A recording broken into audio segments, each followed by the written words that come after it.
Alrighty, so this is going to be one of 3 videos for this activity. And the reason why I'm going to do it in 3 is because these are sort of, even though they're similar, they're going to be a little bit separate as far as what we're doing in each. And this way, if you're struggling with one versus another, you don't have to keep scanning through the whole video. It'll sort of save time a little bit, okay? So this is activity 1.5a, and what we're going to be doing is using the space provided to practice drawing boxes in 1-point perspective. Now, I have a ruler, but it's really, really large, and so I just thought, you know what, I'm going to use something else as my ruler. So for those of you who don't have a ruler, this is just an old greeting card that I had laying around, and I'm going to use the folded edge as my straight edge for my perspective drawing, okay? So when you're drawing boxes in 1-point perspective, you need a vanishing point. So I'm going to go ahead and put my vanishing point up here, and you can see it right there in the middle. The next step to drawing boxes in 1-point perspective is to actually draw your boxes. Now with perspective drawing, you do want to make sure that you're drawing neatly and you're using a straight edge for all of your lines, okay? So I'm going to draw a couple more here. Let me just get these in here, and you can do the same thing.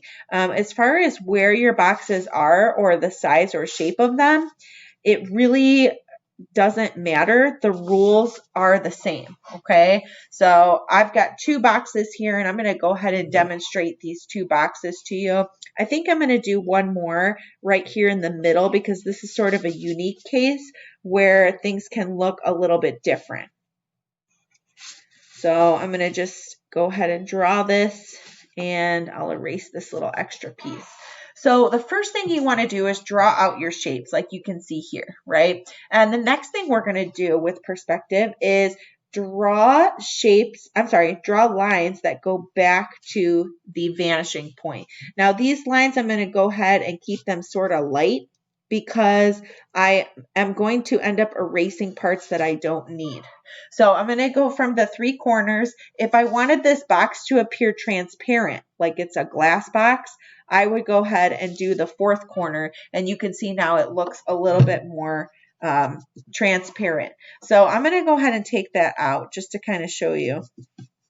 If I wanted a solid box like that, the next step is to, after I've got my 3 corners going back to the vanishing point, is to decide on where I want my box to end in space. Like how long, how far back is it going? You can see if I slide closer to the vanishing point, it looks like my box is super long. If I come closer to the edge of the box, it looks flatter, almost like a box of cereal or something, right? So I'm going to go ahead somewhere in the middle.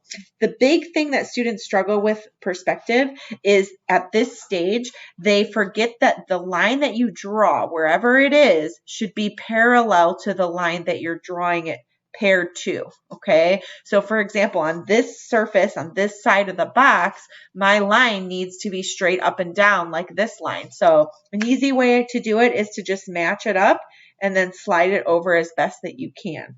Then between these 2 lines, I'm going to go ahead and draw that side of the box. Now you'll notice that I've got 1 side and 2 sides. To complete this box, I'm going to go ahead and draw a horizontal line now back here at my corner where I see these 2 lines meet. So I'm going to go ahead and draw that line. Now you can see if I take out these extra lines that I've got a box in 1-point perspective. It looks 3-dimensional. When you have a box that's directly below or directly beside your vanishing point, you're going to have something a little strange happen, and I'm going to demonstrate it for you here. So I'm going to go ahead and do my corners. And again, you know, perspective is one of those things where you want to practice. It's not going to click right away maybe for you. So I've got my 2 corners, but now you'll notice that this bottom corner is sort of coming behind the box, and so is this one.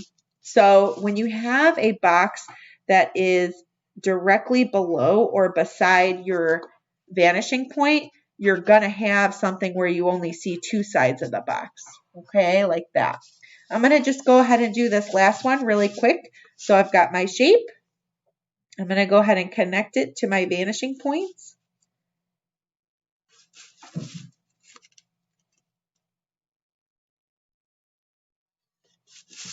And then I'm going to decide on where I want that box to end.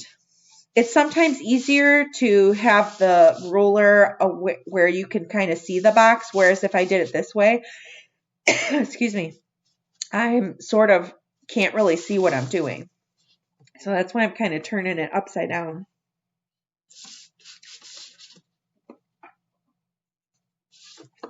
And I'm going to erase away my lines, and there's my boxes.